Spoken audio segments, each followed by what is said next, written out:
नमस्कार मित्रांनो, मी आपल्या सर्वांचा लाडका दिनेश बोईलदेवड सोशल वर्कर या युट्यूब चॅनलमध्ये मी आपल्या सर्वांचं स्वागत करतो।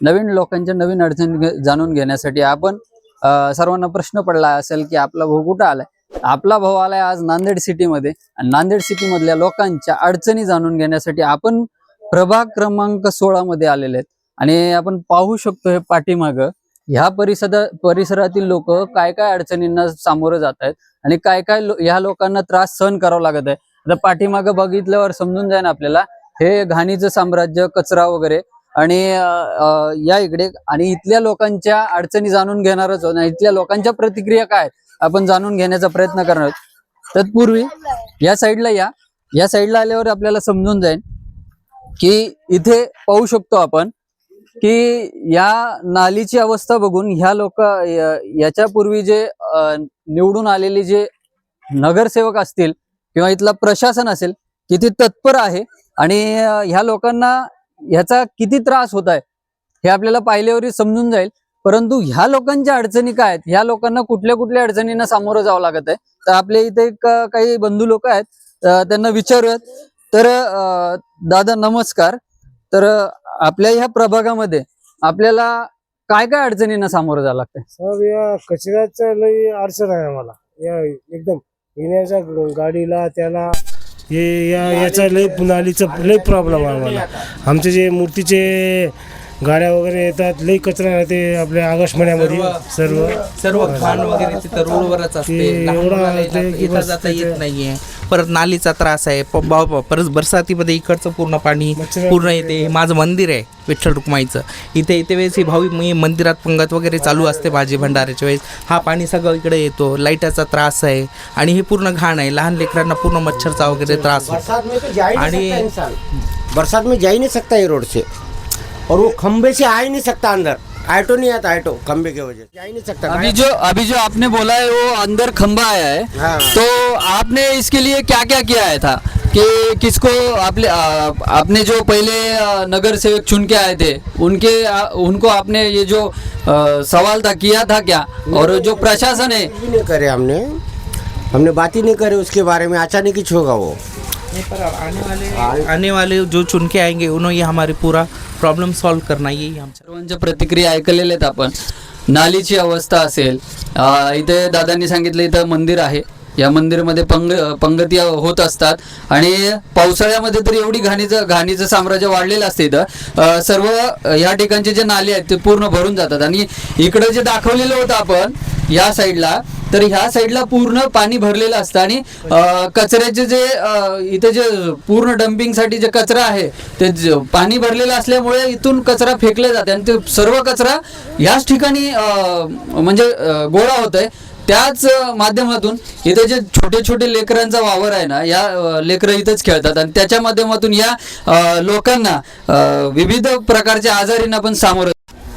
तर इकडे ताई आहे, ताईच्या प्रतिक्रिया जाणून घ्याव्या। ताईंना कुठल्या कुठल्या अडचणींना सामोरं जावं लागते?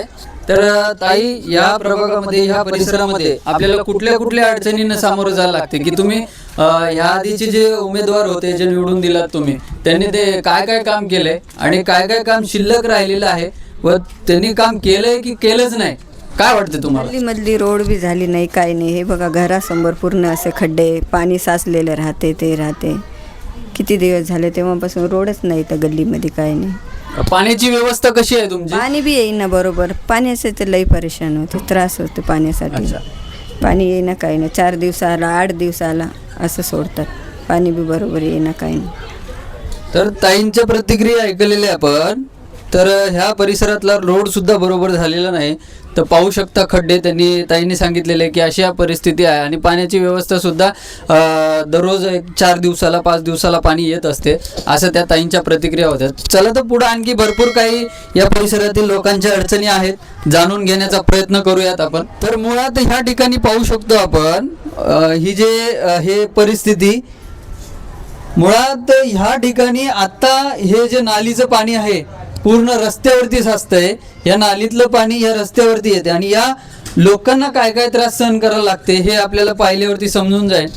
इकडे हे घरच आहे, पाहू शकतो या घराच्या पुढेच हे नालीची अवस्था काय आहे आणि पूर्ण नाली तुंबलेली आहे आणि ह्या आजपर्यंत ह्या नालीकडे तुंबलेली नाली आजपर्यंत कोणी काढायला आलेलंच नाही का? आणि ही प्रशासन किती तत्पर होतं आणि ह्या परिसरातील जे प्रतिष्ठित नागरिक होते, जे लोकांनी विश्वास करून यांच्यावरती विश्वास करून निवडून दिलेले होते, त्यांनी ह्या परिसरातलं कितपत डेव्हलप केलंय हे याच्यावरती पाहिल्यावर समजून जाईल. इकडे ताई आहेत, ताईंना विचारूया, त्यांच्याच घरापुरती हे पूर्ण हे घाण झालेले घाणीचं साम्राज्य उभं टाकलेलं आहे. तर ताईंना विचारूया, तर ताई आपण हे जे पूर्ण घाण आहे तर याचा काय काय त्रास होतो तुम्हाला? पावसाळ्यामध्ये इथपर्यंत पाऊस येतो, एक नालीचं पाणी, गटरचं पाणी येते, नाली तर पुरी जाम आहे, सगळं चंबरचं सुद्धा घाण पाणी इथपर्यंत येतात. शेपटाच्या आळ्या, नालीचं सगळं वास, घाण, लेकरं आहेत छोटे छोटे, तरी त्याला काही दिस नाही तर लेक. आणि नाली तर काढायला 4-4 महिने येत नाहीत, फोन लावल्याशिवाय तर कोणी बघू शकत पण नाही इकडं. हे इथं दारू अड्डा आहे घराच्या समोर असून हे दारू पिणारे लोक इथं घाण करतात, थुकतात, झोपी जातात. इथं तर कोणी बघणार, त्याला विचारून सांगून पण कोणी लक्ष देईना या गल्लीमध्ये.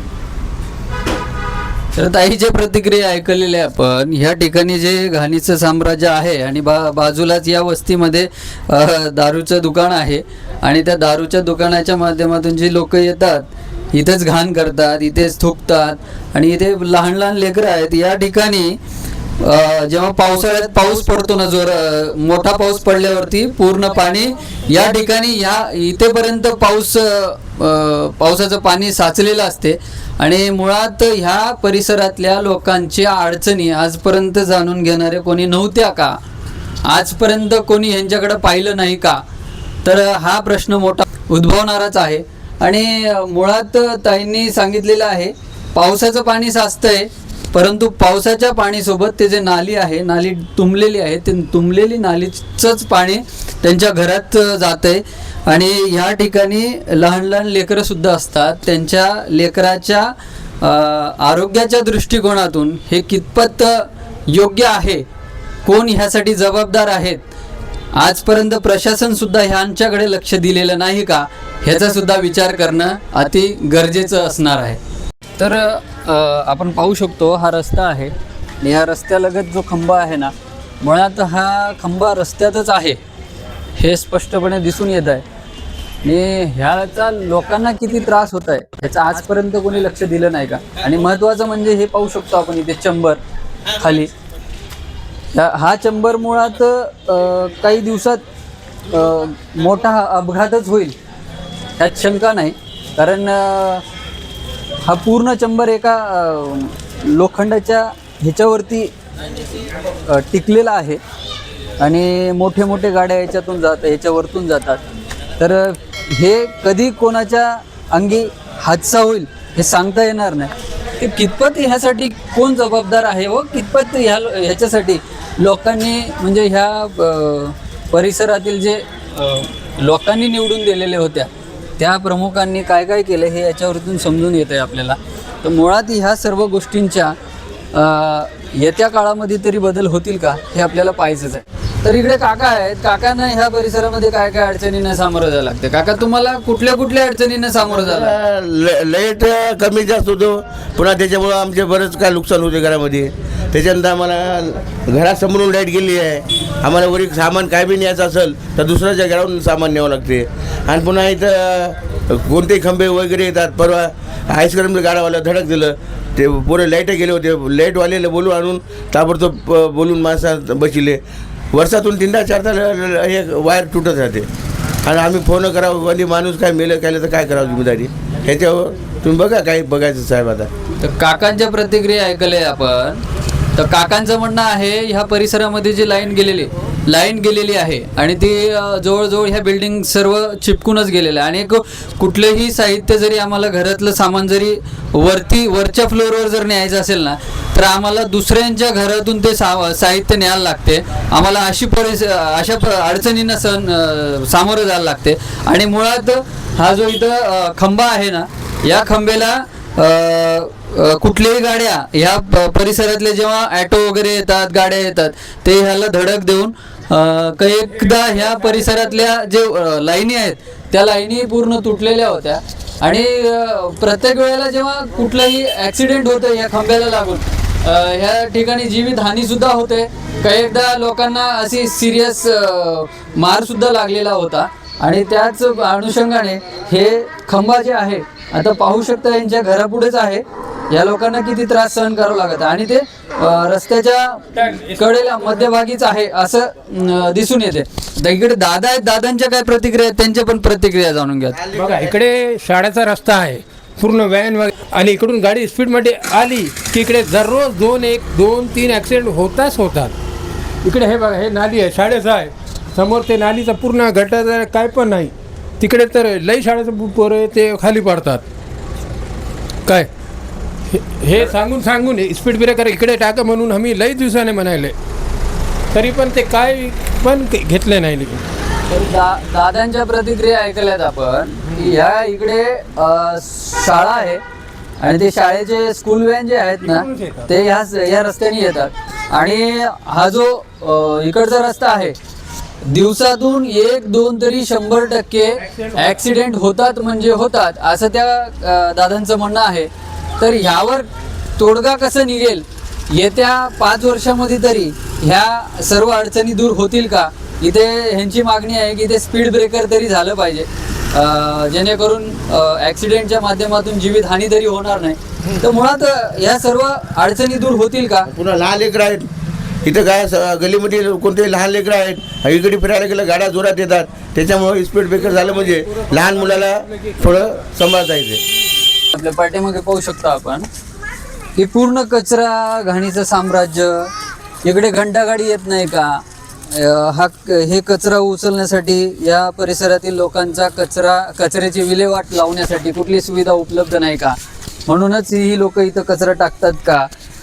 ह्या सर्व प्रश्न होणारे आहेत व ह्या प्रश्नांचा विचार करणंही तेवढंच महत्त्वाचं आहे. कारण ह्याच परिसरामध्ये पाहू शकतो आपण ह्या साईडला ही जे लहान लहान लेकरं खेळत आहेत तर ह्या लहान लहान लेकरांच्या आरोग्याच्या दृष्टिकोनातून हे किती घातक आहे हे पण तेवढंच महत्त्वाचं आहे. ह्याचा विचार करणं सुद्धा तेवढंच महत्त्वाचं आहे. तर ह्या परिसरामधले काही लोक आहेत ह्या लोकांशी चर्चा करणार आहे. दादा या परिसरामध्ये आपल्याला कुठल्या अडचणींना सामोरं जावं लागते? आता बघा इथं जंगली जनावर यायले तो घरामध्ये यायले तिथे कचरा पूर्ण फेंकलेला है. अभी यहाँ पे देखने को कोई भी नहीं है सर. आ रहा वक्त देख के चले जा रहे हैं. नगर सेवक का कोई सुविधा नहीं कुछ नहीं. कचरा फेंक के चले जा रहे हैं. छोटे छोटे बच्चे घूमते सर. अब वो बीमारी हुई तो कुछ भी होगा. गली में एक हादसा हुआ अभी डेंगू का. अभी ऐसा कचरा फेंकेंगे देखने वाला कोई नहीं है ना नगर पालिका का आदमी है ना कोई आ रहा है यहाँ पर. अभी ऐसा कचरा फेंक के जा रहे वही कचरा खा के जानवर हमारे घर के पास घूम रहे. अभी वो थोड़े थोड़े से बच्चे आएंगे बच्चे उसमें खेलते करते वो बीमारी का है. अभी वो कोई देखने वाला नहीं है. अभी थोड़े थोड़े से डेंगू हो जाएगा. डेंगू किसी को काटा तो आपको पता है कि क्या होता क्या नहीं. अभी देखने वाला कोई भी नहीं है यहाँ पर. अभी वो नगर सेवक तो कोई मतलब अभी है ही नहीं. कोई आ रहा भी नहीं. अभी देखने को आया तो फिर उसको मालूम होगा कि भाई यहाँ पर क्या हाल है क्या नहीं. अभी हमारे को ऐसे तकलीफ से गुजरना पड़ रहा. अब देख सकते हैं अब कचरा यहाँ फेंक कर चले जा रहे. अब ये पूरे गांव का कचरा बोल के नहीं पूरा महिला यहाँ पर कचरा फेंकता है. अभी कौन फेंक रहा क्या फेंक रहा अभी किसको मालूम नहीं है. अभी जब देखेंगे जब मालूम होगा ना हो. अभी ऐसी बीमारी नहीं आ जाएंगी इसके अंदर कचरे के अंदर तो कितना पैसा डालना पड़ेगा मालूम है सबको. अभी हमारे हॉस्पिटल में पैसा डालना क्या कचरा फेंकना. अभी किसको बोलना हम ये तो बोलो. अभी तर दादांच्या प्रतिक्रिया ऐकल्या आपण. तर ह्या परिसरामध्ये हे घाणीचं साम्राज्य दिसूनच येत आहे. आपण याच्यापूर्वी सुद्धा या व्हिडिओमध्ये दाखवलेलं आहे की त्या परिसरामधले जे कचऱ्याची विल्हेवाट लावण्यासाठी इथे कुठलीच सुविधा नाही. ह्या परिसरामध्ये असा एक दुःखद घटना घडलेली आहे की ह्या घाणीच्या साम्राज्यामुळं एक व्यक्ती डेंग्यू पॉझिटिव्ह झालेला होता आणि त्या डेंग्यू पॉझिटिव्हमुळे एकाचा मृत्यू झालेला आहे आणि तो व्यक्ती हा जग सोडून गेलेला आहे. तर हा जो प्रश्न आहे हा जो घाणीचा जो प्रश्न आहे कचऱ्याचा जो प्रश्न आहे तो किती घातक ठरलेला आहे या परिसरासाठी. या परिसरातील येत्या काळात तरी ह्या परिसरातील हे बदल होतील का? येणाऱ्या काळात तरी ह्या परिसरातील लोकांच्या ह्या अडचणी दूर होतील का आपल्याला पाहायचंच आहे. तर ही एक ह्या परिसरातली ही एक वस्ती आहे. या वस्तीमध्ये आपल्यावर पाहिलं तर समजून जाईल अरुंद रस्ता. हे मुळात हा जो परिसर आहे हा परिसरच अरुंद आहे आणि ह्या परिसरामधले हे इकडे पाहू शकतो आपण. पुढे या इकडे पाहिल्यावर समजून जाईल आपल्याला. रस्ता आहे आणि रस्त्याच्या लगत जे नाली आहे आणि त्या नालीच्या स्वच्छतेच्या दृष्टिकोनातून पाहिल्यावर समजून जाईल आपल्याला की इथे किती स्वच्छता आहे. इथे दादा आहेत आणि दादाला विचारूयात की दादा कुठल्या कुठल्या अडचणींना सामोरे जात आहेत, की दादा ह्या परिसरामध्ये आता तुमची ही जी वस्ती आहे या परिसरामध्ये जी नाली आहे त्या नालीमध्ये कुठलं कुठलं तुम्हाला अडचण निर्माण होत आहे? सर ये कैसा मालूम क्या है, ये नाली में ना नगर पालिका के आदमी जल्दी आते नहीं। आंध्रा आप फोन करेंगे तो फोन नहीं उठाते, 15 दिन में 2 महीने में आते। इससे पहले रोड बना है, रोड बनाने से वहाँ प्रॉब्लम आ गया, पूरा सीमेंट वो वहाँ डाल दिए, पूरा कचरा नाली का पूरा जाम है, देखो अभी भी वहाँ अटके ला है। इससे ना प्रॉब्लम होता है, यहाँ कचरा उठाते और जब तक भी उठा देते हम, कभी खुद हम फेंकते कचरा है, ये जो नाली का उठाता ना हम लेके आके फेंकते। तर दादांच्या प्रतिक्रिया ऐकल्या आपण। ह्या परिसरामध्ये नाली तर आहेच, परंतु ह्या नालीच्या शेवटी इथे जे नाली पूर्ण झालेली आहे या ठिकाणी सिमेंट बसलेला आहे आणि ह्या नालीचा जो फ्लो आहे तो पाण्याचा फ्लो सुद्धा जात नाही, हे सगळं कचरा घाण इथं अडकून बसते आणि त्याच माध्यमातून इथे मच्छर विविध प्रकारच्या जंतू या ठिकाणी होत असतात आणि हे लहान लहान लेकरं खेळत असतात, त्याच माध्यमातून या विविध प्रकारच्या आजारांचा प्रादुर्भाव इथं मारा होत असतो। तर ह्याच्यासाठी जबाबदार कोण? येत्या 5 वर्षामध्ये तरी ह्या अडचणी दूर होतील का हे आपल्याला पाहायचंच आहे। तर मला दादांना आणखी एक प्रश्न असेल, ह्याच्यापूर्वी जे निवडून दिलात तुम्ही जे नगरसेवक, त्यांनी आजपर्यंत काय काय केलंय ह्या गोष्टींकडे लक्ष दिलंच नाही का? नहीं, तर म्हणजे त्यांनी काहीच केलं नाही? कुछ भी नहीं करे, जब भी बनाए थे रोड, नगर से पहले बनाए थे रोड, जब से बनाए नहीं कुछ भी। और ये प्रॉब्लम है, ये जब से प्रॉब्लम हल ही नहीं हुआ है, ये यहाँ पूरा कचरा अटक जाता और नगर पालिका के आदमी आते नहीं, जल्दी नाली साफ करके जाते नहीं। तर पाहू शकतो आपण दादांच्या प्रतिक्रिया होत्या। आज आम्ही निवडून दिले परंतु आजपर्यंत त्यांनी काही केलेलंच नाही आणि प्रशासन सुद्धा यासाठी कितपत जबाबदार आहे हे पण आपल्याला ह्याच्यावरतून दिसूनच येत आहे, किती तत्पर होतं प्रशासन हे सुद्धा पाहावंच लागेल। तर येत्या 5 वर्षामध्ये तरी ह्यांच्या अडचणी दूर होतील का, ह्यांच्यासाठी चांगले दिवस येतील का हे आपल्याला पाहायचंच आहे। तर भेटूयात पुढच्या व्हिडिओमध्ये नवीन परिसरामधल्या नवीन अडचणी जाणून घेण्यासाठी। धन्यवाद।